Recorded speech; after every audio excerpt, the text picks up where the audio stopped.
Dalia, have you ever heard of HSP? I'm one, you know. These words were often repeated by my sister-in-law Brielle, my husband's sister. HSP refers to someone who is highly sensitive to stimuli and easily affected by others' moods. A delicate personality. I, a bearer of such a sensitive soul, was once told, "For the final farewell, it's family only. So could you, a stranger, please leave? Oh, why don't you guard the parking lot outside? Maybe count the blades of grass during the funeral?" On the day of the final goodbye to my father-in-law Ezekiel, I was told this under the cold sky. When my kind husband Axel learned of this, he uttered something astonishing, too late for regrets for those who cause alarm. After all, I had been cared for by these people in the worst way possible. Amidst the tense atmosphere, one of the attendees said, "Aren't you guys going to stop Dalia outside?" Me? Outside, engaged in a rather surprising activity. I'm Dalia, a 30-year-old office worker who met Axel through a friend. We dated for 3 years and got married just a year ago. I wish I could say it's been a tranquil married life, but not quite. I've been harboring a certain worry since the beginning of the marriage. We often gather at my in-laws' house for seasonal events. Naturally, there's a lot to do, like serving coffee when guests arrive. Glancing at my mother-in-law, Vivian, she seems busy chatting with relatives. It's not exactly painful, but it's not easy using a kitchen in a stranger's house where I don't usually live. Belle, could you help me out a bit? I'm not quite sure about the kitchen details. I asked Brielle, who had escaped to the kitchen and was sitting on a chair fiddling with her mobile phone. Dalia, I've said this many times, but I am an HSP, so please don't ask me for favors. It makes me sad and hurts me. Brielle replied before storming off to her room, making a loud noise. Ah, I did it again. My relationship with Brielle was always like this, unable to have a proper conversation without supposedly hurting her with my words. After high school, Brielle couldn't hold down a job for long due to her personality, hopping from one job to another. By the way, she quit another job a few months ago and is currently unemployed. Dalia, what happened? There was a loud noise. Axel was the first to rush over in such times. I had another issue with Belle. Sorry, I apologized with a wry smile. Brielle's just being selfish. I'm really sorry for making you feel bad. Axel always stood by my side. Then Vivian came from the living room. Dalia again, you know Brielle is sensitive. I always tell you to be careful. Seriously, for Brielle to get that angry. It must have been something big, right? Don't bully her too much, please. Vivian glared at me angrily. Whenever Vivian's loud voice was heard, Brielle would come out of her room. Mom, it's okay, it's my fault. Dalia asked me to make coffee and told me to take a lead since I am unemployed. And it just made me feel so frustrated. Dalia, I'm sorry for making a loud noise earlier, she apologized tearfully. To an outsider, I was the complete villain. I didn't say anything like that, Brielle. Why do you always lie? I just asked you to help me with the kitchen details, I said. I'm sorry for always misunderstanding. I'm HSP, so please don't raise your voice. She pretended to tremble and act scared like a tragic heroine. I hated it because it was so infuriating. The relatives made awkward faces and the atmosphere turned terrible. The one who always managed to change the tense mood was my father-in-law, Ezekiel. Dalia, you tried to make coffee. Thank you. Come on, Vivian and Brielle apologized to Dalia. Brielle, you're an adult now, not a child anymore. He firmly reprimanded his daughter. Because of that, the relatives chimed in, That's right, Bri, you're an adult now. Maybe it's time to look for a partner or start job hunting. You can't rely on your parents forever. Learn a bit from your brother Axel. Hearing this, Brielle's face turned red. Visits to the in-laws' house always left me exhausted. Sitting on the sofa at home, I let out a big sigh. Seeing me like that, Axel, as always, said, Dalia, my family, I'm really sorry. Belle has always been a pain. Can't keep a job. I tell them not to coddle her, but Mom is like that, you know. It's a headache for me too. We don't have to go to my parents' house anymore. But being a newlywed, if I'm the only one not going, Axel might be criticized. Hesitating to accept his suggestion, I thought about it. After all, those gatherings were only once a month, if at all, and I just needed to endure for a few hours. Besides, I thought I understood a bit about this HSP character trait Belle talked about. I have a best friend named Maya. We were high school classmates and moved from Dallas to Boston together. Of course, I asked her to give a speech at my wedding. Maya too has a fiancé she's been with for a long time, about to get married. He's serious, responsible, and kind. We're both busy with work and haven't seen each other recently, but she's my precious friend. I didn't know much about HSP until Belle mentioned it, but the more I looked into it, it's just like Maya, I thought. I wasn't sure if I could act as Belle wanted, but I tried to understand her personality. Amid these days, my husband and I were called to the in-laws' house. Ezekiel wasn't there, only Vivian and Brielle. Vivian opened her mouth and blurted out something unbelievable to me.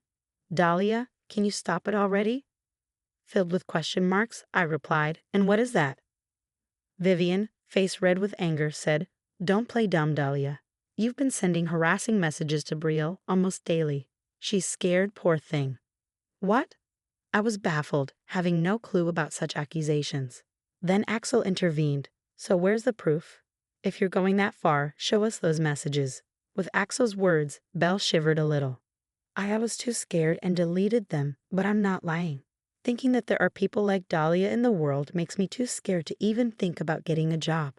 I was infuriated by her weak, crying figure. Despite being an adult, Belle had a hard time at work and quit her previous job, right? She started feeling better recently, so I suggested she start looking for a job again. Then she cried and said all that. Yesterday I felt so sorry for her. No way. That's just too far-fetched. And Vivian, believing that they're both ridiculous. Disgusted, I looked at the two of them. "So that's all you called us for? Consider our position, being dragged into such a stupid conversation." "Brielle, what's with you always using HSP as an excuse? You've been to a hospital or something for it, right?" Axel glared at Brielle. "Huh? Of course I'm taking medication, and it's really hard for me. I can't work in this state," Brielle yelled, slamming the table with a loud noise. Vivian echoed her, "Yes, Axel, you're being deceived by Dalia. Brielle is suffering so much. Why aren't you on her side? You're crazy." Axel looked at them as if they were filth. "What are you talking about? You two are the ones who are crazy." Then Axel retorted, "Brielle, please stop using me as an excuse for not wanting to work. It's extremely unpleasant." Brielle's face turned red. For the next few months, I experienced what seemed like a peaceful married life for the first time. I learned how important it is to distance oneself from the source of the stress. It was a cold, early morning when it happened unexpectedly. At 4:00 a.m., Axel's mobile phone rang. Rubbing his sleepy eyes, he said, "Oh, it's Mom. Obviously, I can ignore it, right?" As Axel was about to go back to sleep, I said, "Calling this early in the morning is a bit strange, don't you think? Maybe something's happened." Reluctantly answering the call, he heard, "Axel, Ezekiel has." It was a heart attack. By the time we rushed to the hospital, Ezekiel was already gone. Vivian, seeing me, said, "Why did you come too?" "Go away," and she threw her bag at me. Belle was also there. "It's all Dalia's fault, all of it. Non-family members leave." I said to their irrational words, "Enough. Can't you be quiet at a time like this? It's so unfair to Ezekiel. And don't worry, I don't consider you family either." Axel apologized to me, but there was so much to do. Ignoring the unreliable two, we busied ourselves with death notices, funeral, and church arrangements. Ezekiel's sister, auntie-in-law Lucy, who lived far away, said, "He worked so hard. Rest well, Ezekiel." "So what will you do, Axel?" Axel, looking straight ahead, replied, "My mind's been made up for a long time." Lucy simply nodded in understanding. We decided to have a funeral with only close family. On the day of the funeral, I never expected to be treated like that. While I was bustling around, Vivian and Brielle called me over. "What is it?" I asked. They had a request. We asked Axel, but he refused. "Can you ask him for us?" I was shocked when I heard what they wanted. "Now that Ezekiel's gone, you both work, right? Could you help us out financially? Maybe $1,500 a month would be good. We're family after all, right?" They were completely ridiculous. I couldn't help but laugh, holding my stomach. "Family, huh? Please don't make me laugh. Weren't you the ones who said non-family members should leave, always calling us outsiders? And now saying we're family when you're in trouble? Isn't that too self-centered?" I refuse, of course. "You're both young. Please work." Laughing derisively at me, Brielle used her large frame to forcefully push my shoulder and said, "Fine then, we want a family-only farewell. So could you, an outsider, please leave? Go guard the parking lot outside, and while you're at it, count the blades of grass during the funeral." Pulling my arm and laughing as if it was amusing, she kicked me out of the funeral home without even giving me a coat in the cold season. Brielle, doesn't it hurt your heart to do such a petty thing? Don't you realize that your whims hurt people? My words seemed to have no effect. What? Preaching to me, a younger person? Heart-hurting. I've never felt that. Rather, I get irritated watching people who don't do as I want. Dalia, your happy work-life boasting is annoying.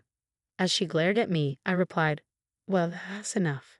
I wish you both the best in difficult times ahead." Smiling kindly, I walked towards the parking lot. I heard their crude laughter behind me, but it didn't bother me anymore. About 20 minutes later, a pale-faced Vivian and Brielle, along with an enraged Axel, showed up in the parking lot where I was. "Dalia, what are you doing? Are you crazy?" Their faces, losing their minds, were comically absurd, and I couldn't help but laugh. "What am I doing?" "Just doing as I was told, guarding the parking lot and counting grass blades. I'm at 350 now. Behind me, as I'm an outsider, I'm not allowed in the funeral home." "I've been told by Vivian and Brielle to guard the parking lot and count the blades of grass," I said, pointing to a cardboard box nearby on which I'd written these words. "Why are you out here in the cold doing this?" a relative asked worriedly. I silently pointed at the cardboard box. "Axel brought me my coat. I couldn't believe you were actually doing this. This is the last time. I'm really sorry for all the trouble I've caused," he said tearfully. "It's okay," I said. Axel always stood by me. When I returned to the funeral home, several relatives rushed over. "Don't worry about this and go to your mother's side with peace of mind." "Why would I?" I looked puzzled, and Axel quickly nodded behind me. I later learned that when Axel noticed I was missing, he asked Vivian and the others, "Where's Dalia?" They replied with a nasty laugh. Dalia said she's an outsider and wouldn't attend the funeral, so she went outside. She's guarding the parking lot since she has nothing better to do. She's terrible, right? Maybe you should break up with her. Then you can come back home, Axel, and give Mom some peace. Who'd believe such a lie? Axel, outraged, declared, "Comfort you? Are you kidding me? I've said it before, my family is Dalia and Dalia alone. I don't want anything to do with people who only hurt her. I'm cutting ties with you." At the mention of cutting ties, Vivian was agitated. "Cutting ties? Such unfilial behavior. At least support us financially. You expect us to live in that house just the two of us? Show some filial piety." In response to Vivian's furious words, Axel said calmly, "Why do you even think you can continue living in that house? It's too presumptuous. It's embarrassing, right, Lucy?" Lucy nodded to Axel's comment. The in-laws' house was originally built by step-grandparents. When they passed away, the property and the house were inherited by Lucy after a discussion among siblings. "Vivian, you didn't help Dad and Mom when they were in trouble, did you? Instead, you drove them out of their own home." "I've always apologized on behalf of Ezekiel, and I inherited the house. There's no plan for me to return. Brielle, you too, you've always bullied my daughter every time you saw her. She's so afraid of you that she didn't even come today." Lucy glared at the two. "Dad was planning to divorce Mom and leave the house. You didn't know that, did you? He consulted me many times, saying he was scared of you too and didn't know what to do. Lucy and I were preparing to sell the house." Axel spoke calmly. "Divorce? Selling the house? Axel, what are you talking about?" The fear of possibly losing their home seemed to instantly drain the color from their faces. "Well, you need to straighten out your childlike behavior, or you're going to face serious consequences soon." Axel's advice was unheeded. "Shut up. I'm not wrong. Selling the house? What are you thinking? That's it. I'll move into your place.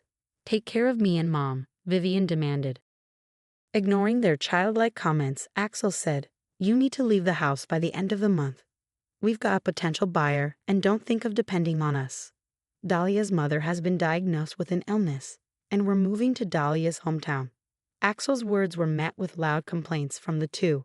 Amidst the tense atmosphere, a relative who entered the funeral home said, "Aren't you going to stop Dalia outside?" What followed was as earlier. Neither of the two, already disliked by the relatives, had anyone on their side and seemed diminished. Brielle, I've always thought this, but HSP, that's a lie, isn't it? I asked. Brielle glared at me. No, I'm taking medication. Then what's the name of the medication? Which hospital? I pressed her. That is, Brielle fell silent. HSP is an innate personality trait, and there's no medication for it. My best friend is like that. She's been suffering in silence, pushing herself too hard. She's serious and tends to bear it all alone. But you're different. You're not HSP. You're just running away from unpleasant things, ignoring others' feelings, and throwing tantrums like a child whenever something doesn't go your way. What you did to Maya, I will never forgive you for that. Months ago, I met my best friend Maya after a long time. She was even thinner than her already slender frame and told me she was visiting a psychiatrist now. The cause was stress at work. A new employee, upon realizing Maya was younger, behaved overly familiar from the first day, pushing work onto her. It's faster when someone experienced does it, right? Thanks a bunch, the new employee had said. Maya ended up with constant overtime. Eventually, the new employee slammed the desk and announced, "This document is due tomorrow, right? It needs to be submitted today. This and this are incorrect. I'm going home, and I quit today. I can't work in a place where seniors bully newcomers." She left all her work and really went home. Maya, feeling responsible, soon took a leave from the company. Her engagement ended due to misunderstandings with her fiancé. Was it my fault? I was scared and didn't know what to say, Maya had said. I comforted her as she cried silently. Just hearing her story made me despise that person. Just hearing about it makes me hate that person. Why not sue? It's unfair that only we suffer. Do you have any evidence? Maya had recorded their conversations to review them later, suspecting her own communication might have been faulty. I was infuriated by the arrogant attitude, but more than that, I felt dizzy when I found out that the unreasonable person was Bella. Upon learning this, Maya said, "I can't see someone from Dalia's family." "Don't worry, we're practically strangers now." "I'll fight with you," I said. My cheerful laugh brought a slight smile to Maya's face. "So expect a letter from a lawyer about the compensation claim soon. Make sure you pay up." I smiled kindly, and Brielle's face went pale. The funeral proceeded solemnly, and I was able to say my final goodbye to Ezekiel. Vivian was too distraught to give the eulogy, so Axel did it instead. There were sniffles around the room as he spoke of his father. We moved to Dallas, and Mom's health is improving. Vivian and Brielle, kicked out of their house, managed to rent a cheap apartment with little cash left, and now the compensation to Maya. Their life is tough. Vivian started a part-time job. "Brielle, you quit your job again. Be responsible." "Shut up. I'm not wrong." Parents should support their child once close. They now constantly argue, and it seems they might be evicted from the apartment. I have issued a restraining order against them and instructed Mom to call the police without hesitation if they show up at our place. Maya quit her job and returned to Dallas with us. She's still recovering but gradually gaining weight, and her smile is coming back. Nothing makes me happier. Someday when I have children, I want to teach them the importance of empathy and that there's no need to endure and be friends with